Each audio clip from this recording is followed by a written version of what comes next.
in a conversation with some friends. One friend was telling me how a missionary had shared at a church, and she was saying, oh yeah, they just, did all that kind of missionary stuff, orphans and widows and all that kind of stuff.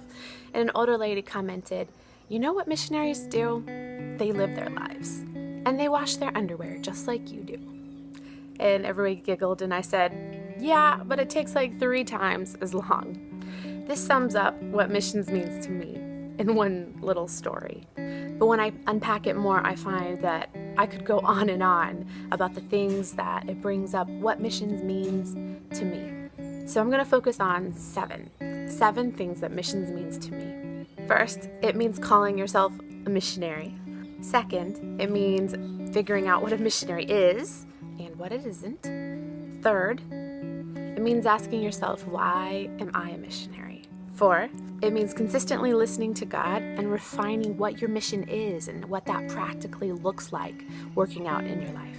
5, missions means sharing your mission. 6, missions means not doing it alone. 7, missions is learning from your mistakes.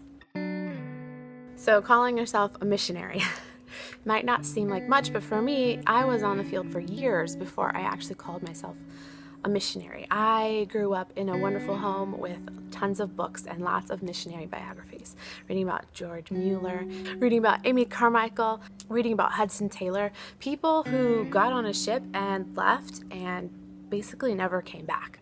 That was my idea of what a missionary was, and I didn't fit that picture, so I didn't call myself a missionary. They called me the intern that wouldn't leave here in Brazil. I called myself an English as a foreign language teacher.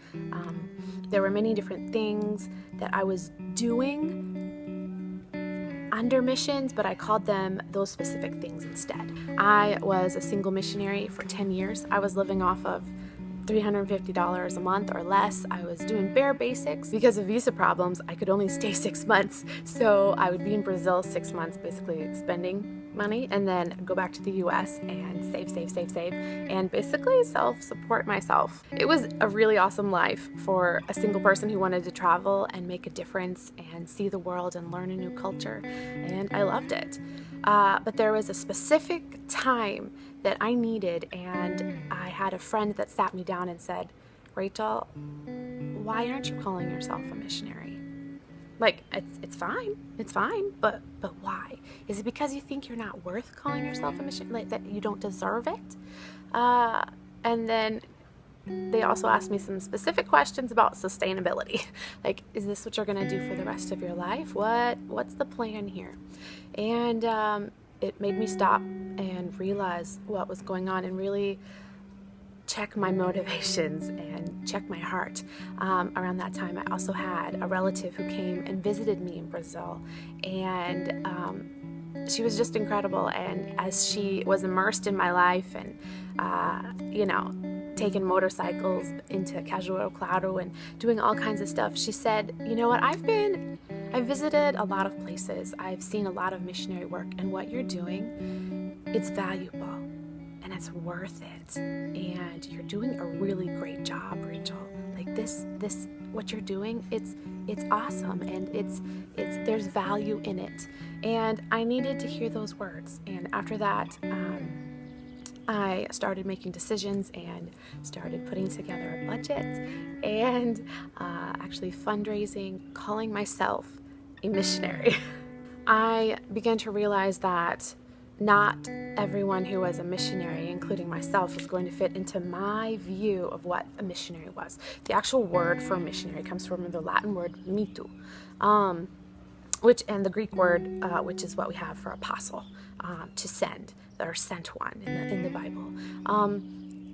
But unfortunately, that was the word that was used, but the Latin word mitu, the mission, and missionary, the origins of that word after the Bible, around the 1600s or around that time, around colonization, that's the word that they used for people they would send out, the merchants and the slave ships that they would send out to colonize the world and to bring back slaves. And there's a connotation with that word, For many people, that is not good. Like in me, it was like, I'm not good enough to be a missionary. But for other people, it's like missions, missionary. That's the word they used to do horrible, unspeakable things to my people.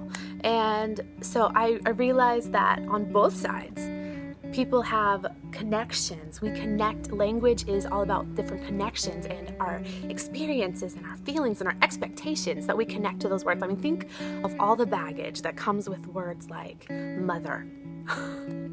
Good baggage for me. I have a great mother. There's so many things that I have connected with that word because of my personal experiences. And everyone has that for missionary as well. Like, you don't know where someone else is coming from for the word missionary. When you say the word missionary, that's a little scary. Like, you're putting yourself out there because there's definitely strong feelings on both ways of missions. And when you call yourself a missionary, I feel like it's a commitment. So now, after 15 years, now I can call myself a missionary. You know what? It's been a lot more paperwork than I thought it was going to be. It's been a lot more doing the dishes. It's been a lot more washing your underwear and it taking 3 times as long. But it's also been working and meeting people that I would have never known before. It's getting to see how God is writing stories and being part of things that I had no clue about. It's incredible, and I'm a missionary.